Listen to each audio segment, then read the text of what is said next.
ruisseau, eh bien, c'est l'eau de rivière. Comme l'eau d'un ruisseau et l'eau d'une rivière qui peut traverser plusieurs municipalités, plusieurs villes. Ainsi, le ruisseau de Dieu ce matin, eh bien, coule dans le cœur de ses enfants d'une ville à une autre. Et ce qu'il y a d'extraordinaire à travers tout cela, c'est que nous sommes tous ensemble là, eh bien, les uns avec les autres, même si nous ne sommes pas en présentiel, eh bien, nous nous voyons, nous nous entendons et nous sommes d'un même cœur, je dirais, au pied du Seigneur. Et je veux remercier Dieu sincèrement, eh bien, pour la technologie, nous permettre, eh bien, en ce 2 mai, d'être là, réunis les uns pour les autres. Et on ne prend pas cela pour acquis, mais vraiment, nous voulons élever une main de gratitude et de reconnaissance envers Dieu. Que tous ceux qui croient que Dieu est l'auteur de tous les bienfaits de la technologie, puissent sincèrement l'acclamer. Ne soyez pas gênés pour le faire. Amen. Sincèrement, merci Seigneur pour le bonheur d'être là ce matin, eh bien, pour adorer, célébrer notre Dieu. Et ne prenons pas pour acquis et soyons heureux et apprécions sincèrement ce moment-là. Sachons chérir chaque moment de rassemblement parce que bien, on n'est pas maître du lendemain. On ne sait pas ce que le lendemain va nous réserver, mais en ce moment même, eh bien, nous avons le privilège et l'honneur d'adorer Dieu ensemble, les uns avec les autres. Alors, eh bien, sans plus tarder, j'ai besoin de participants, alors de croyants actifs. On n'est pas là des croyants passifs, assis sur un siège comme un juge qui examine ou assis sur un siège comme un spectateur, mais vraiment comme ceux qui élèvent leur voix pour prier et qui élèvent leur voix pour lire la parole de Dieu. Alors, je vous invite dans l'Évangile de Luc au chapitre 16, versets 19 à 31. Luc chapitre 16, versets 19 à 31. Je vous invite à vous démuter et à participer à cette lecture. Ne soyons pas timides et gênés. Si Jésus nous demandait, hey, je veux que tu puisses lire ma parole devant témoin, alors allons-nous lui dire non? Donc, le Seigneur nous convie, nous invite à cette lecture. Je débute avec le verset 1 et ensuite, à tour de rôle, vous vous nommez et vous lisez un verset. Okay? Évangile de Luc au chapitre 16, verset 19 à 31. J'introduis avec le verset 19. Et à votre tour, par la suite, d'élever votre voix en proclamant la parole de Dieu dans la lecture. Il y avait un homme, donc parole de Jésus. Jésus parle dans cette parabole. Il y avait un homme riche qui était vêtu de pourpre et de fin lin et qui chaque jour menait une vie joyeuse et brillante vie. Verset 24. Un pauvre nommé Lazare était couché à sa porte, couvert d'ulcères. Et désireux de se rassasier des miettes qui tombaient de la table du riche, et même les chiens venaient encore lécher ses ulcères. Le pauvre mourut et il fut porté par les anges dans le sein d'Abraham. Le riche mourut aussi et il fut enseveli. Dans le séjour des morts, il leva les yeux et tandis qu'il était en proie au tourment, il vit de loin Abraham et Lazare dans son sein. Il s'écria, Père Abraham, aie pitié de moi. Envoie-moi Lazare pour qu'il trempe le bout de son doigt dans l'eau. Il me rafraîchisse la langue car je souffre cruellement dans cette flamme.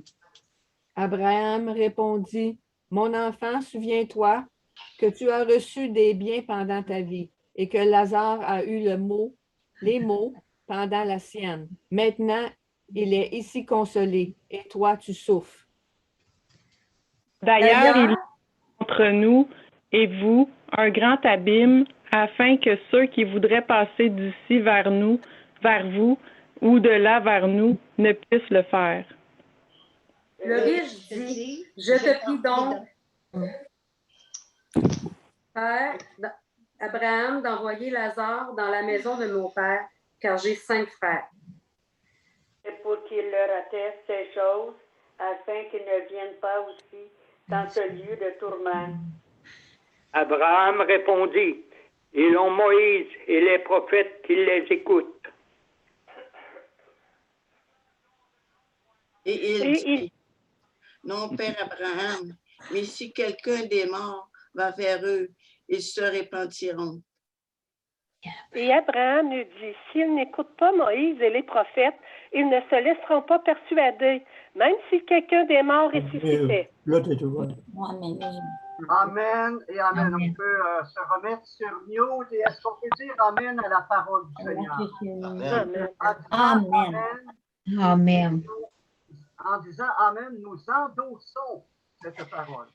Alors, le titre du message de ce matin s'intitule « La vie après la mort ». J'aimerais introduire avec une histoire peut-être humoristique, mais qui a un lien précis avec ce texte. Et plusieurs ne connaissent pas ainsi cette histoire, mais je vous dis, il y a un lien précis avec ce texte. C'est l'histoire.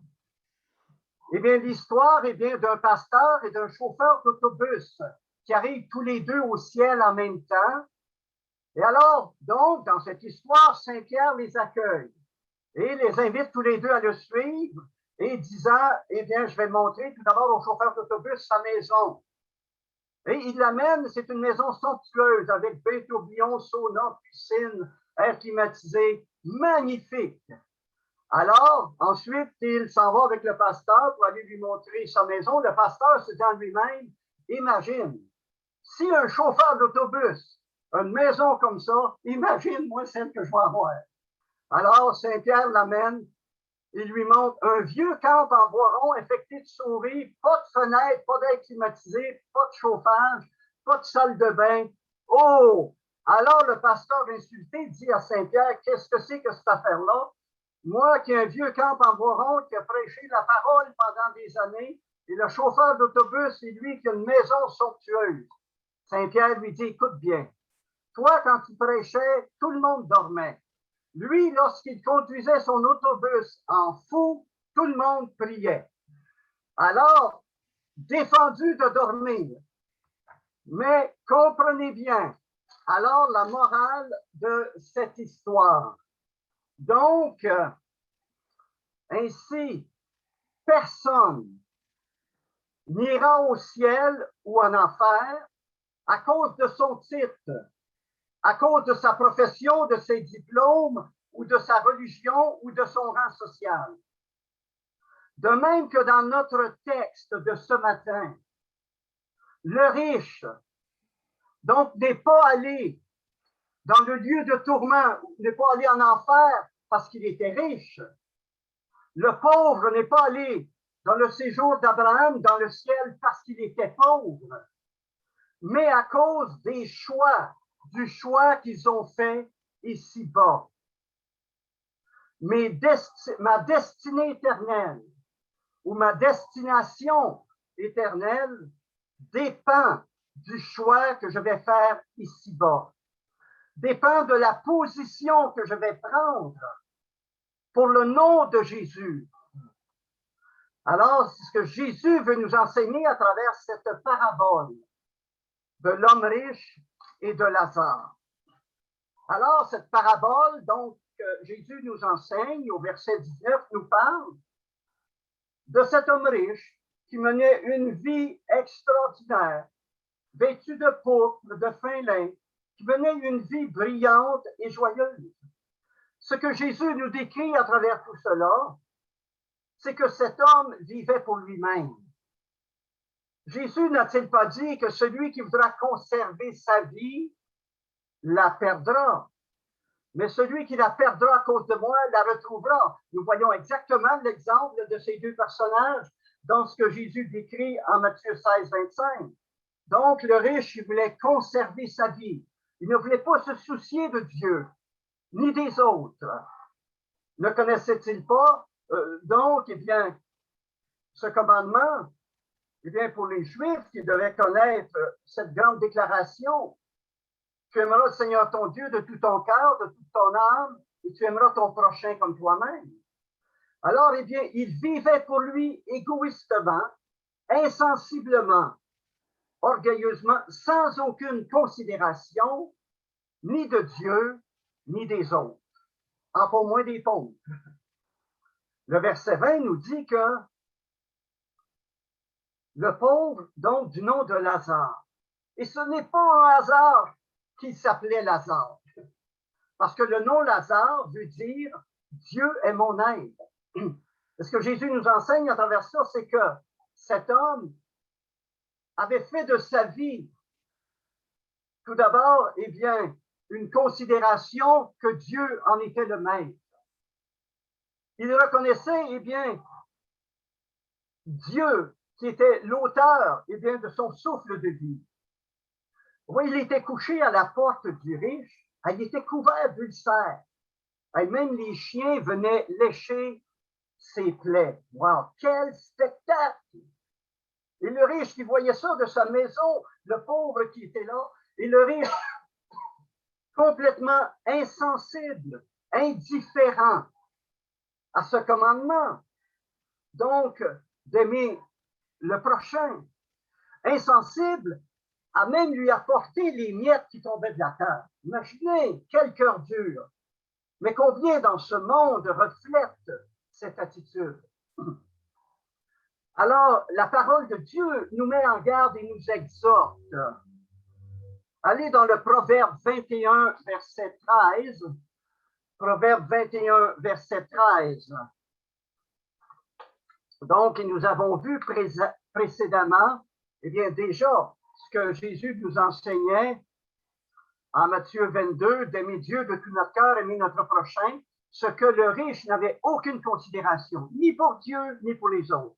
Et là, encore plus profondément ici, l'auteur du livre du Proverbe 21, verset 13 nous dira, celui qui ferme son oreille, qu'est-ce qu'il est dit ici par après? Au cri du pauvre. Et retenez bien ça, au cri du pauvre. Criera lui-même et n'aura point de... Que nous dit le verset 24 de notre texte? Qu'est-ce qu'il a fait le riche? Le verset 24 nous dit, il s'écria, il a crié, Père Abraham, aie pitié de moi et envoie Lazare tremper son doigt dans l'eau pour qu'il touche ma langue. Imaginez ici, il dit, je souffre cruellement dans cette flamme, la vie après la mort. Il y a deux destinations. Je souffre cruellement dans ces flammes. Et si nous allons dans d'autres traductions, il y a une quarantaine de traductions différentes. Dans certaines traductions, on va nous dire, donc celle-ci, Louis II nous dit cruellement, d'autres vont nous dire horriblement, affreusement, terriblement. Alors, au point de ce que le riche dit, juste qui touche ma langue avec une goutte d'eau. Je ne sais pas, nous, on ne connaît pas beaucoup ça ici en Amérique, souffrir de la soif. C'est des pays qui souffrent de la soif. Je me rappelle lorsque j'étais jeune, durant le temps des vacances, après les classes, on allait travailler dans les champs. Est-ce qu'il y en a qui ont déjà fait ça ici tout jeune? On allait ramasser des fraises, oui, hein? On allait cueillir des fèves dans les champs. Et puis, je me souviens une fois, ma mère a dit, oh non, on a oublié le thermos. On avait oublié le thermos d'eau. Ah ben, on va toffer jusqu'à midi. Bon, allons. Hey, la soif. Mais ça, c'était quand même quelques heures. Mais on voit, il dit, je souffre cruellement. Seulement, juste souffrir de la soif, déjà, c'est terrible. Mais tout son corps souffrait. Et encore une fois, il ne souffrait pas là parce qu'il était riche, mais parce qu'il avait refusé le plan de Dieu. Je souffre cruellement, donc, dans ces flammes.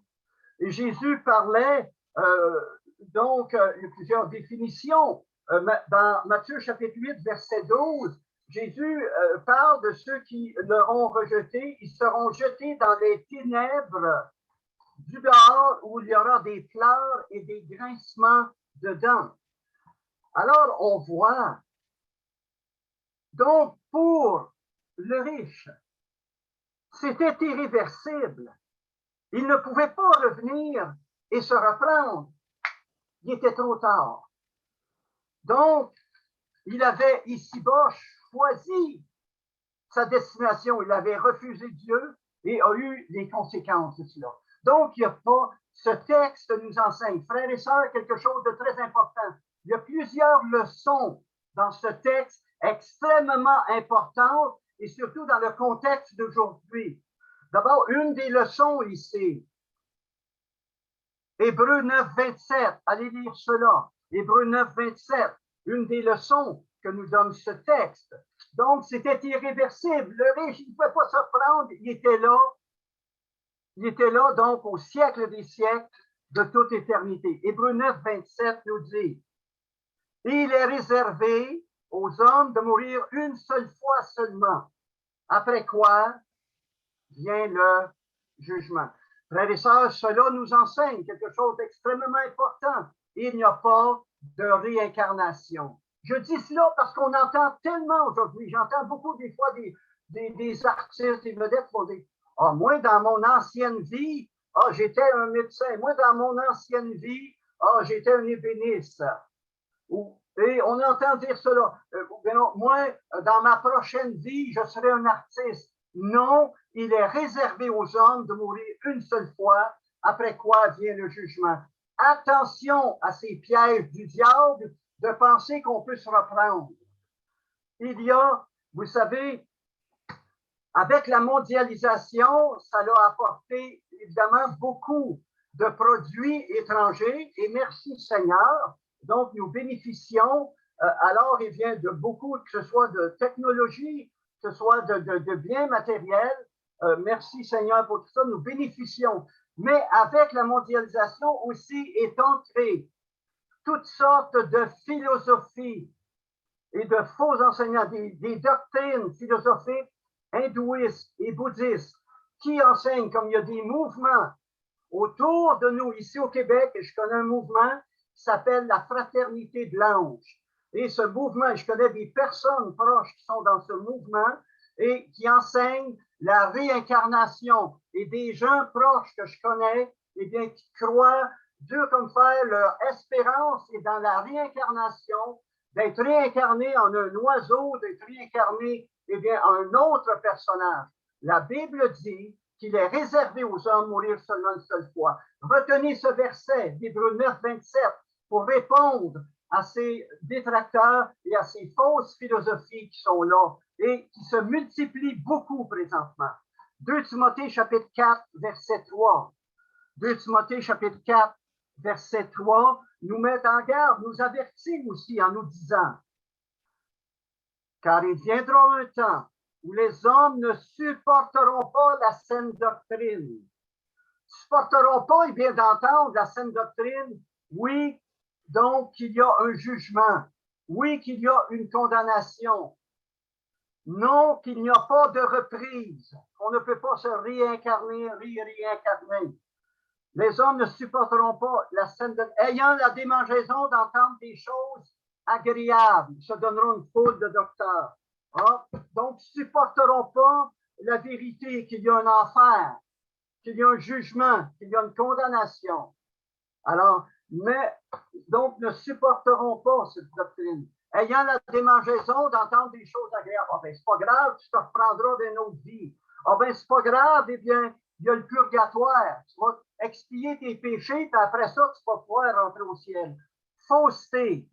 Alors, dans la religion, nous avons souvent pris cette dimension. Ah, il y a le purgatoire. Donc, à ce moment-là, tu vas pouvoir après rentrer. Non, la Bible dit, et cet exemple, verset 26, donc le riche qui dit, Père Abraham, permet que Lazare vienne vers moi. Non, Abraham lui dit, il y a un abîme entre nous et vous de façon à ce que ceux qui sont ici ne puissent aller au-delà et ceux d'au-delà ne puissent venir ici. Il y a un abîme, il n'y a pas de transfert d'un à l'autre. La destination est finale. la destination finale. Alors, nous choisissons ici-bas notre destinée éternelle. Deutéronome chapitre 30, verset 19. Deutéronome chapitre 30, verset 19. Donc, l'Éternel qui dit, « J'ai placé devant toi la vie et la mort, la bénédiction et la malédiction. Choisis la vie. Nous avons un choix à faire. » Toute personne ici-bas, donc, est confrontée à ce choix. Et plusieurs versets, je vous donne d'autres versets, prenez référence si vous voulez, pour montrer autant que dans l'Ancien Testament, comme dans le Nouveau. Donc, Dieu n'envoie personne en enfer. Nous choisissons notre destination. Ézéchiel 18, 23. Qu'est-ce que désire l'Éternel? Est-ce que le méchant meurt? Dit le Seigneur éternel. N'est-ce pas qu'il change de conduite et qu'il soit sauvé? Le désir de Dieu, c'est que l'être humain se repente de ses péchés, qu'il place sa foi en Jésus-Christ et qu'il soit sauvé. C'est ça, et c'est bien l'expression d'utiliser le désir. Et je vous donne une autre référence dans le Nouveau Testament. 1 Timothée chapitre 2, versets 3 et 4. Il est de la volonté de Dieu. 1 Timothée 2, 3 et 4. On peut aller lire cela. Il est de la volonté de Dieu que tous parviennent à la connaissance de la vérité et qu'ils soient sauvés. Alors, voyez-vous, donc, il est de la volonté de Dieu. Et frères et sœurs, nous vivons présentement quoi? Une pandémie, donc disons mondiale, depuis maintenant plus d'1 an. Mais savez-vous que nous vivons un moment sans précédent dans l'humanité? Jamais autant les gens n'ont été exposés au message de l'Évangile que dans cette période 2020-2021. Des millions de personnes sont sur Internet comme jamais auparavant. Et si vous allez Facebook, Twitter, YouTube, mettez-en, il y a des centaines partout. Le message du salut est proclamé comme jamais. Moi, en mars-avril 2020, ça m'a touché et je bénissais, je louais Dieu de tout cœur de voir ça. Les gens ne peuvent pas y échapper. Vous allez sur Facebook, vous allez pour n'importe quoi, il y a un site tout de suite, un prédicateur, il y a un verset de la Bible qui est là, partout. Alors, nous vivons un moment sans précédent. L'homme ne peut pas échapper à cela. Alors, donc, Dieu désire que le pécheur se convertisse. Dieu tend la main, il offre le salut. Et alors, afin que chacun choisisse la bonne destinée. Lazare fut porté par les anges dans le sein d'Abraham, donc dans le paradis, dans le ciel, la félicité éternelle, maison de Dieu, tous des synonymes qu'on retrouve. Oui, et Jésus a dit, qu'est-ce qu'il a dit en Jean chapitre 4, Jean chapitre 14, verset 3, vous allez lire ça. Jésus a dit, je vais vous préparer une place afin que là où je suis, vous y soyez aussi. Donc, ce qui signifie que le ciel existe. Je vais vous préparer une place. Donc, il y a une vie terrestre, mais il y a une vie céleste aussi à travers ces deux destinations. Je vais vous préparer une place. Le ciel existe. L'enfer existe, le ciel existe. Même si on ne le voit pas présentement. Dieu le dit, Jésus le déclare, j'y crois. 1980. Alors, nous étions à Dolbeau depuis 1977 et 1980, sur l'heure du midi, juste après le culte, les réunions se faisaient dans le sous-sol de notre maison, 15e avenue à Dolbeau.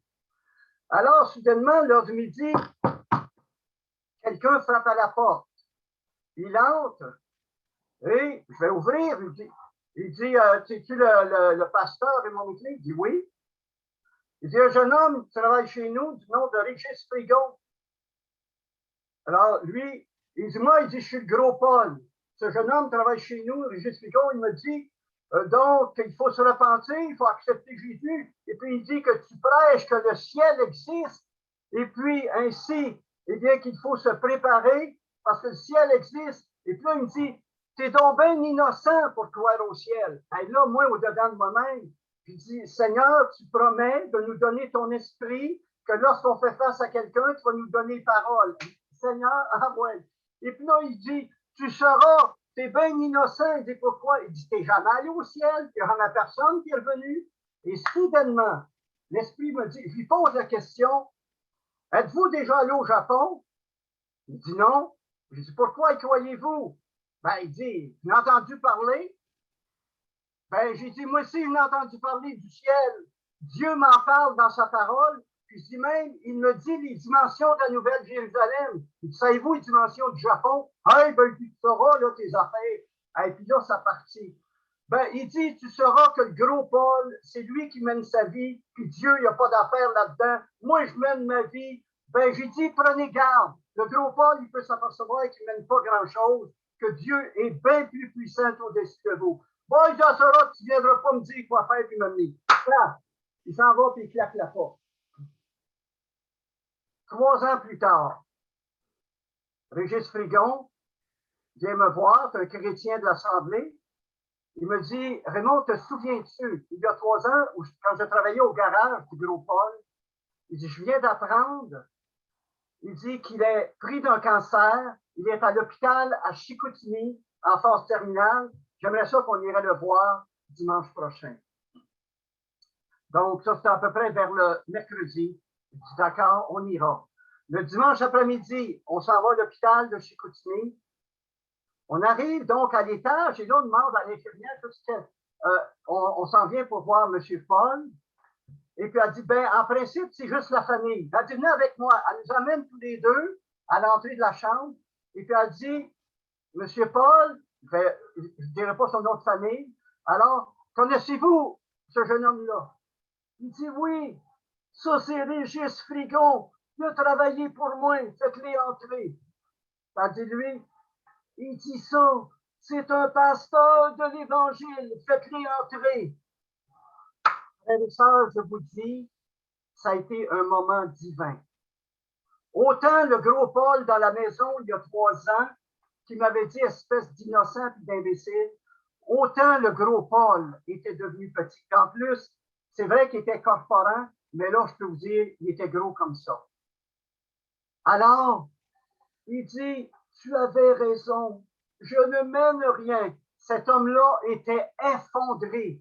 Et c'est Dieu qui a permis qu'on aille là. 3 ans plus tard. Alors cet homme effondré, cet homme humilié, le présomptueux qu'il était devenu un homme abattu, complètement effondré.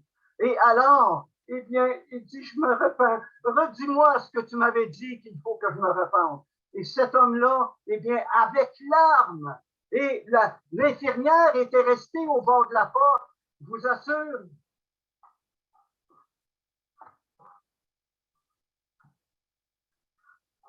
on pouvait vraiment goûter, sentir le Saint-Esprit agir. Cet homme-là s'est converti en larmes et a confessé Jésus-Christ comme Sauveur et Seigneur. Un moment divin, un miracle, un signe tangible. Vraiment, eh bien, que personne devant Dieu ne pourra s'excuser, personne devant Dieu, eh bien, ne pourra reprocher de dire, oh, moi, je ne savais pas. Non. Alors, quelques semaines après, 2 à 3 semaines après, cet homme est décédé. Il venait sur son lit d'hôpital maintenant de choisir sa destination éternelle. Alors, on voit dans ce texte, au verset 25, eh bien, le texte nous dit, on voit le riche qui dit, Père Abraham, envoie Lazare dans la maison de mon père. Et on voit donc qu'il est dit de Lazare, lui, il est consolé. Alors, Lazare, lui, était dans une sérénité, dans une grande joie, lui, est consolé. Et donc, Abraham n'a pas permis que Donc, Lazare vient pour rencontrer les frères, ce qui prouve que les morts n'ont pas accès aux vivants. Donc, les morts ne reviendront pas ici pour dire ce que c'était. Il y a une joie. Allez dans Apocalypse 21, 4. Apocalypse 21, 4. Alors, qui nous déclare, quelle est la condition de celui qui est entré dans la présence? Lorsque le corps meurt, il s'en va dans l'âme s'en va dans la destinée éternelle. Jésus a dit au larron à la croix qui s'est repenti, aujourd'hui même, tu seras avec moi dans le paradis. Alors, l'âme entre dans la présence de Dieu s'il est sauvé, et pour celui qui n'est pas sauvé, il s'en va dans la condamnation éternelle. Mais celui qui est sauvé, alors, Dieu lui-même, Apocalypse 21, 4, Dieu lui-même sera avec eux. Il essuiera toute larme de leurs yeux et la mort ne sera plus. Il n'y aura plus de deuil, ni de cris, ni de douleur. Alors, soyez assurés qu'ils sont dans une paix profonde. Et quelqu'un m'avait demandé il y a quelque temps, est-ce que celui qui est mort, il nous voit ici-bas? Et moi, je dirais, non! Dites-vous, quelle sorte de consolation, de joie que ce serait? Moi, si je suis là-haut, si je vois mes enfants qui souffrent, si je vois toute la souffrance qu'il y a sur la terre, si je vois la désolation, quelle consolation pour celui qui est sauvé, qui est racheté, le Père qui s'en va là-haut et qui voit combien j'ai vu de personnes, moi, des fois, des familles s'astiner, des enfants se déchirer pour l'héritage de leur père. Imaginez pour un père quelle sorte de joie que ça serait là-haut s'il verrait ça. Non! Alors, celui qui est là-haut, et en plus, mais le piège du diable d'intercéder les morts. Donc, celui qui est sauvé est dans la présence glorieuse du Seigneur. Et de plus, voyez-vous, le riche, il dit, ben, envoie Lazare là-bas. Non! Donc, les morts n'ont pas d'interférence avec les vivants. Vous savez, la religion vous enseigne de prier les morts. Et des fois, si vous allez dans un grand service dans la religion, vous dites, ah ben, priez votre Père, il vous accompagne, il est avec vous, il va vous donner. Non! La Bible déclare ainsi, allez dans, j'ai deux références, je vous cite Deutéronome 18, 10, qu'on ne trouve chez toi personne qui évoque les morts. Allons dans Isaïe 8, 19. Donc, Dieu défend d'invoquer les morts. Alors, et aujourd'hui, c'est redevenu très populaire. J'entends tellement souvent, ah ben là, mon père qui est décédé, il m'accompagne, il me donne des forces, je le prie. Non!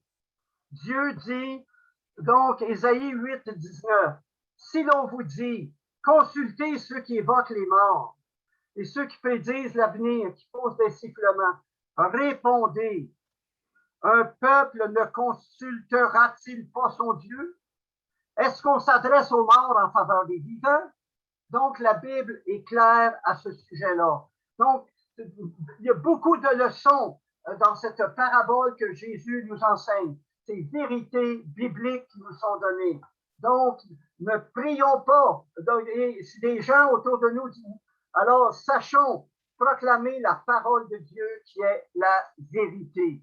On voit Lazare, il n'y a eu aucune, il ne peut pas avoir aucune influence vers les vivants. Il ne lui était pas permis de descendre ici-bas.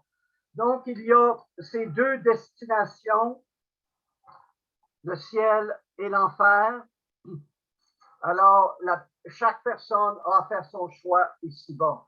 Ici-bas, bien, il y a ces deux influences, le diable et Dieu. Le diable est puissant, mais Dieu, il est tout-puissant. Le diable, lui, eh bien, est ténèbres. Dieu est lumière. Le diable donne la mort, le Seigneur, Jésus, donne la vie. Alors, donc, et voilà pourquoi on ne peut pas appartenir aux deux. C'est à un ou à l'autre. Matthieu chapitre 6, verset 24. Matthieu 6, 24. Jésus lui-même qui dit, Jésus, eh bien, qui déclare ici, nul ne peut servir deux maîtres, car ou il haïra l'un et aimera l'autre, ou il s'attachera à l'un et méprisera l'autre. Vous ne pouvez servir Dieu et mammon. Servir Dieu ou l'autre. On est à un ou à l'autre. Alors, c'est pour ça Donc, nous devons prendre position. Donc, je suis à Christ. Je lui ai donné ma vie, je lui appartiens. Alors, malgré l'influence que le riche insistait, et puis il dit quelque chose d'intéressant au verset 28. Hey, il dit, envoie-le pour qu'il dise à mes frères qu'il leur atteste ces choses. Donc, c'était la vérité. Atteste cela que c'est vrai.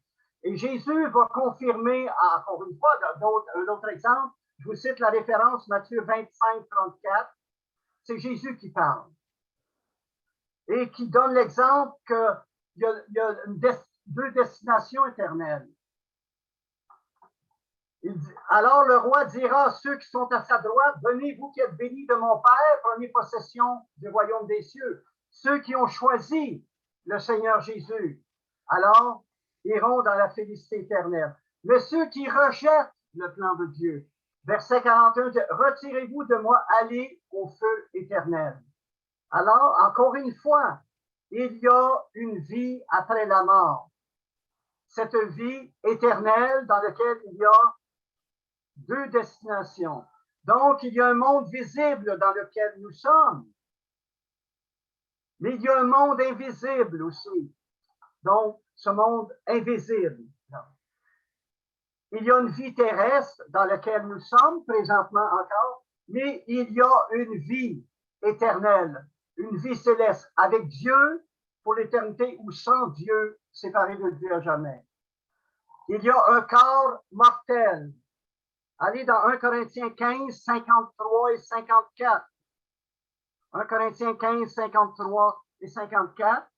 Donc, il y a un corps mortel dans lequel nous sommes et il y aura un corps immortel quand l'enlèvement va venir ou la résurrection. Il y a un corps corruptible, ce corps dans lequel nous sommes, mais il y aura un corps incorruptible quand nous serons changés en un corps immortel et un corps incorruptible. Voyez-vous? Donc, tout au long, ces deux dimensions qui sont là. Alors, on voit l'incitation, versets 30 et 31. On entre dans la conclusion, versets 30 et 31. Il dit, ouais, ben si des morts, ils descendent, ben, ils vont les écouter. Qu'est-ce que dit Père Abraham? Dit, non. Il y a Moïse et les prophètes qui les écoutent. Quand bien même les morts descendraient, ils ne croiront pas plus. Et retenons bien ici, il y a un exemple extraordinaire dans tout ça. Jésus dit, je vous cite la référence, dans Jean 20, 29, « Heureux ceux qui ont cru sans avoir vu. » Heureux ceux qui ont cru sans avoir vu. Retenez bien ceci. Le plan rédempteur de Dieu, dans l'œuvre de Jésus à la croix, est un plan de foi. Ce n'est pas un plan de vue, c'est un plan de foi. Voyez-vous, Père Abraham dit, quand bien même descendrait, ils ne croiront pas. Donc, c'est par la foi que je vois, ce n'est pas par la vue que je crois. Retenez bien cela. C'est par la foi. Hein? Et allez dans Hébreux au chapitre 11, verset 27. Vous savez, c'est le texte des personnages de la foi. Hébreux chapitre 11, verset 27, qui nous dit, alors, c'est par la foi que Moïse quitta l'Égypte sans être effrayé de la colère du roi, car il se montra ferme comme voyant, quoi? Celui qui est invisible. Voyez-vous? La foi. Donc, c'est par la foi ici. Et ça, c'est très important. Il me vient à l'esprit fidèlement une parole dans l'évangile de Jean qui est dit, je crois que c'est dans Jean 4, malgré tant de miracles que Jésus faisait, durant que je vous parle, je vais essayer de vous trouver la référence, malgré, je lis ici, Jean chapitre 12, verset 37, malgré tant de miracles que Jésus faisait, il ne croyait pas plus en lui. Voyez-vous, le plan rédempteur de Dieu est un plan de foi. On connaît bien Jean 3, 16.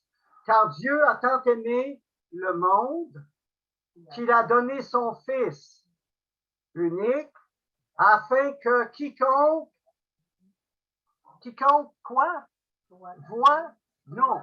Quiconque croit en lui ne périsse point, mais qu'il ait la vie éternelle.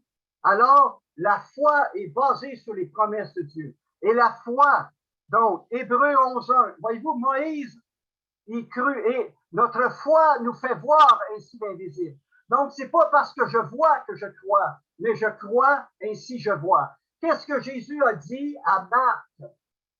Marthe est là? Oui, elle est là. Qu'est-ce que Jésus a dit à Marthe au chapitre 11, lorsque Lazare était mort? Qu'est-ce que Jésus a dit à Marthe? Si tu crois, tu verras la gloire de Dieu. Voyez-vous, le voir n'était pas avant le croire. Le croire est avant. C'est pour ça qu'Abraham, quand bien même des morts viendraient, croiront pas plus. Parce que c'est pas par la vue le plan rédempteur de Dieu. C'est la foi qui donne la vue. Alors, et la foi, je dirais, c'est pas juste, non plus, la foi, c'est pas juste, c'est pas une émotion. La foi, Hébreux 11.1, c'est une ferme assurance des choses qu'on espère. Notre foi est basée sur les promesses de Dieu. Les promesses de Dieu sont immuables, ils ne changent pas. Et comme vendredi soir, Stéphane a parlé dans Jacques 1.17, qui dit il n'y a ni changement, ni ombre de variation en Dieu. Les promesses de Dieu sont immuables, ils ne changent pas. Donc, je crois à la parole de Dieu, c'est certain, c'est absolu, c'est oui et c'est amen. Alors, donc, ma foi, ce n'est pas sur des émotions. Vous savez, nos émotions, moi, une journée, je pourrais traverser le lac sur les eaux. Le lendemain, je suis à terre, eh bien, je n'oserais pas embarquer dans la barque pour traverser le lac. Nos émotions sont variables. Oh, moi, une journée, j'aime mon voisin au coton. Le lendemain, je l'ai eu parce que son chien a fait ses crottes sur mon terrain. Les émotions sont variables, mais la foi est véritable. Elle est ancrée dans les promesses, donc, de Dieu. Voyez-vous, la foi, et c'est pas comme la température. La foi est fondée, c'est une confiance dans ce que le Seigneur a dit. C'est pas variable au gré des vents et au thermomètre. Vous savez, comme mardi, le 20 avril, il faisait près de 18 degrés, on était prêt à sortir la tondeuse. Mercredi, le 21 avril, il y a de la neige, on sort la souffleuse. Donc, la foi n'est pas une émotion qui varie du jour au lendemain. Mais la foi est fondée sur les promesses de la parole de Dieu. C'est une assurance. Allez dans Romains, chapitre, dans l'épître de Paul aux Romains, au chapitre 8, verset 38. Voyez-vous, ça c'est en référence avec Hébreux 11.1. Tantôt, on a lu quoi? On a lu que la foi, c'est une ferme assurance des choses qu'on espère. Une démonstration de celles qu'on ne voit pas. On vit de façon pareille comme si on voyait l'invisible. Je sais que le ciel existe. Voyez-vous, comme cet homme, le gros Paul a pris connaissance que finalement, vraiment, il ne peut pas maîtriser par lui-même les éléments et il n'a pas autorité ainsi sur sa vie. Mais il a le choix de sa destinée. Alors, eh bien, fondé sur l'Écriture, ma foi produit quoi? J'ai l'assurance, bon, ni la mort, ni les anges, ni les dominations, donc rien ne me séparera de l'amour de Dieu manifesté en Jésus-Christ. Donc, voilà, la foi, c'est cette profonde assurance en Dieu. La foi produit cette espérance. Donc, si je voyais, je n'aurais plus espérer. Donc, si je possède quelque chose, ben, je n'ai pas besoin de l'espérer, je l'ai. Mais la foi, et c'est ça qui est extraordinaire, c'est ça le plan rédempteur de Dieu est un plan de foi.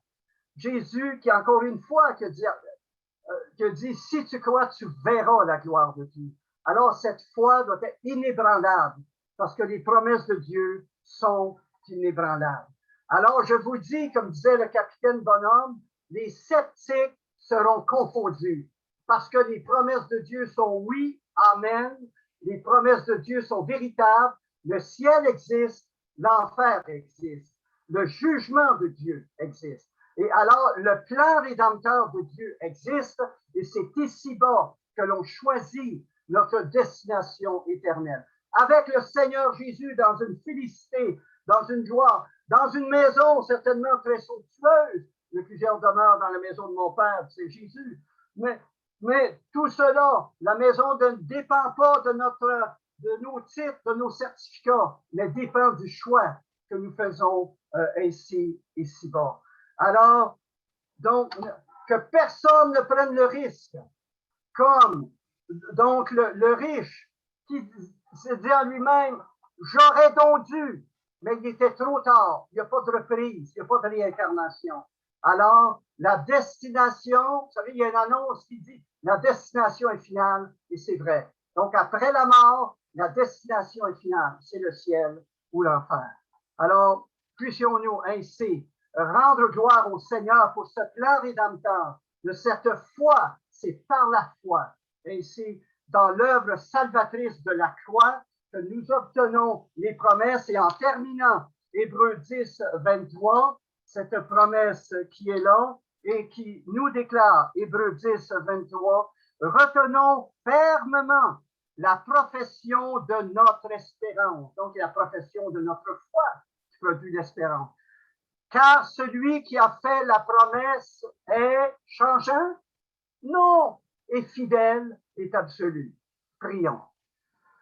Notre Père bien-aimé, c'est avec une profonde reconnaissance que nous voulons te dire merci pour la réalité de ta présence, pour la puissance de ton esprit et pour nous rappeler que ta parole est esprit et vie, qu'elle produit en nous ainsi le vouloir et le faire. Alors, Seigneur, eh bien, nous te bénissons pour cette parole, eh bien, qui est puissante et vivante. Cette parole, eh bien, véritablement transforme des vies, déchire des voiles pour amener le salut en Jésus-Christ dans le cœur de ceux ainsi qui le confessent, se repentent et le confessent. Seigneur, nous voyons dès ici-bas par la foi, oui, le ciel, Jésus à la droite de Dieu. Nous voyons dès ici-bas où ceux qui sont rachetés et qui vivent dans cette félicité éternelle. Par les yeux de la foi, nous voyons cette place que Jésus nous a préparée. Mais à cet égard, nous prions pour ceux, eh bien, qui n'ont pas fait ce choix. Nous prions pour ceux, eh bien, qui sont condamnés par le péché, mais qui encore sont dans cette période de grâce, afin qu'ils ne prennent pas le risque d'attendre qu'il soit trop tard, mais que dès maintenant, comme disait l'auteur dans l'Épître aux Hébreux d'ailleurs, aujourd'hui est le jour du salut. Personne ne sait s'il vivra demain. Aujourd'hui est le jour du salut. Seigneur, merci, sois loué, béni mes frères et sœurs, et que cette prédication nous amène, que notre foi soit intensifiée, que notre assurance en toi soit affermie dès maintenant et à jamais, pour l'honneur, la gloire et la proclamation de celui qui vit, qui règne éternellement et à jamais, Jésus-Christ, le roi des rois, celui devant qui un jour tous les genoux vont fléchir. Honneur, louange, admiration, vénération à Jésus de Nazareth. Amen et amen. Amen.